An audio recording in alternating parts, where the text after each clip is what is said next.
maxkamadda waxaa la shaqeeya ciidanka ugu horeeya maxkamadda la shaqeeya waa ciidamada booliska in loo tababaro ilaalinta xuquuqda dadka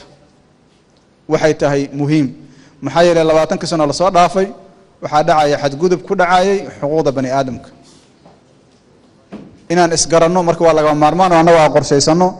waxaan iska mudannahay mako waa magaaladii Ilaahay ka soo saaray Nabi Muhammad sallallahu alayhi wasallam aayado fara badan ku soo degay waxyaabaha lagu tilmaamo inay noqoto beledal wahyi waxa kamid ah raamaka waxay ku heshiyeen markii dambe qof dhaalim ah haday arkaan inay qabtaan dhaalimka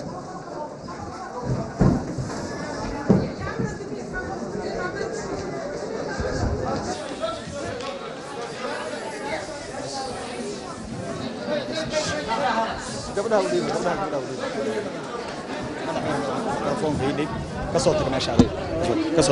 kasoo tag meesha macnaha adiga waxaan rabaa inaad kasoo tagto meesha aad ku noqoto maya meeshiisu ku noqonaa sug madaxweynaha meeshiisu ku celi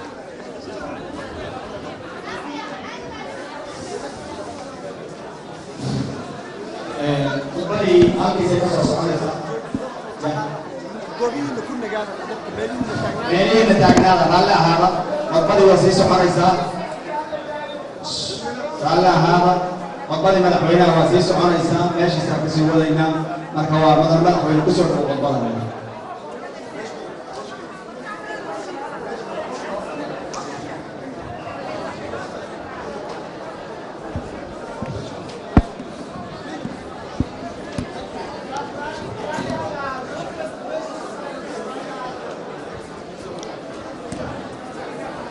ولا دالي أن أملينا مرك إن شاء الله عافباد الله يسيو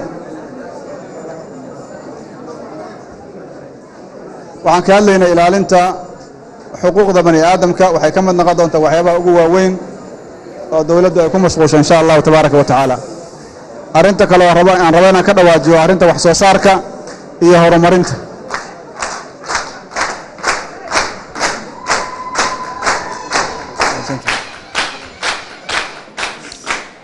arinta kale aan rabaa inaan ka dhawaajiyo arinta wax soo saarka iyo horumarinta dalkan waa dal Ilaahay khayraad fara badan siiyay wulina laga ma faa'iideysan waa ka baahanna dadka qaar waxay dhahan waxa isku dilaysiin waa baahi marka dadku waxay u baahan yihiin khayraadka dhulka ku jira ama badda yaala in la soo saaro si cadaaladana loo maamulo si qof walba oo u helo waxa ku filan noloshiisa waxaan leenahay xoolo isugu jira lo iyo geel iyo ari waxaan leenahay kalluun waxaan leenahay beero waxaan leenahay macaadin fara badan lagama faa'iideysanin sidii loogu baahnaa qorshaha dawladda markuu wax weyn yahay insha Allah tabaaraka wa taala aan soo dhisi doono in laga faa'iideysto oo hab looga faa'iideysto la helo khayraadka faraha badan ee Ilaahayna siiyay lagana bilaabo deymihii lagu lahaay dalka sida looga تعامل لهاي